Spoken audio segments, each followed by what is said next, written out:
The last thing I want to share with everyone is that all our deliberate breathing exercises are meant to make it better when it is in a natural state. Now, let me remind you that all issues related to body shape and posture, if you don't improve your breathing and instead forcefully train the muscles to correct the posture, although it may appear externally that the posture is improved, in reality, all the pressure is transferred to the internal organs. Do you understand? Therefore, the function of the internal organs may deteriorate and the prolapse of the internal organs may become more severe. So now I'm telling you that for any form of body shape or posture, whether it's scoliosis, slouching, or uneven shoulders, you must first start by adjusting your breathing. During the adjustment process, you should first adjust the pelvic floor muscles, then the abdominal muscles, and finally the diaphragm. This sequence does not change. Do you understand? For the pelvic floor muscles, it is recommended that you train them for 3 to 4 weeks before moving on to the abdominal muscles. Start with the transverse abdominal muscles, then the oblique abdominal muscles. Once you have trained these well, then you can work on the diaphragm. After the diaphragm is well trained, your rib cage will stabilize, and once your rib cage is stable, only then will your scapula stabilize. At this point, you can start training the serratus anterior and the middle and lower trapezius muscles. Can you understand this? So, what do most modern people do? Most of them directly train the scapula, which results in the thoracic curve becoming straighter with more training. They directly train the transverse abdominal muscles, which ends up pushing the pressure downward. They also directly train the diaphragm, which again pushes the pressure downward. In such cases, the more you train, the worse it gets, and you end up pushing the pressure of this elliptical water balloon here and there.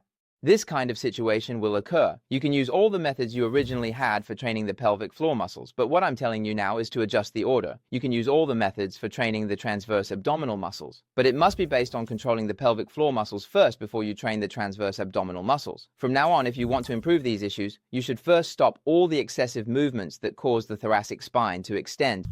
You can practice more movements that cause the thoracic spine to flex and combine them with these breathing exercises. At this point, your thoracic curve might improve. Once the thoracic curve improves, then you can work on stabilizing the scapula, which might also improve. This is the direction you need to adjust towards, because this is content for 6 days, and I can't explain each item in detail for you. However, I hope that today, in these almost 2 hours, I can provide you with the basic direction. First, your direction must be correct for you to get closer to the endpoint. If during navigation your direction is reversed, the harder you press the accelerator, the further you will be from the endpoint. So this is what you need to do.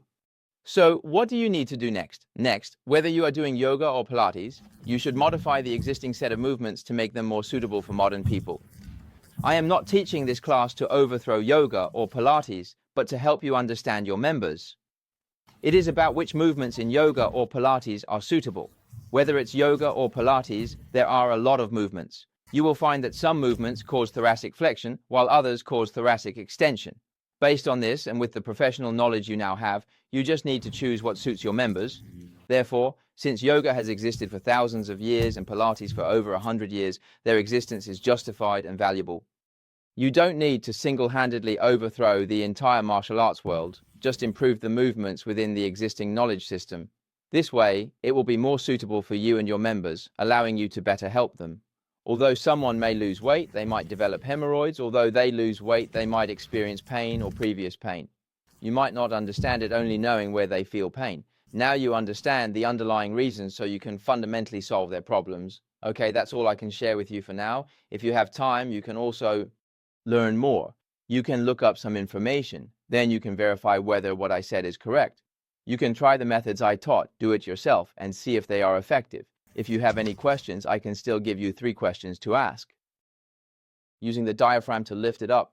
What I just guided you through was lifting the diaphragm. When your pelvic floor muscles go up, doesn't your diaphragm go up too? But I didn't guide you to train your abdominal muscles because your pelvic floor muscles are still not under control. If I train your abdominal muscles now, your hemorrhoids will worsen. Do you understand? So you're not suitable for directly doing planks, drop, or side planks. You're not quite suitable for practicing diaphragmatic breathing, because the more you practice diaphragmatic breathing, the more your pelvic floor muscles will move downward. So just measure your lung capacity. When you measure, the longer you can extend your exhalation when your belly expands, the better it indicates. The pelvic floor muscles rise. With a good pelvic floor, train your abdominal muscles. When both muscles are good, your diaphragm rises fully.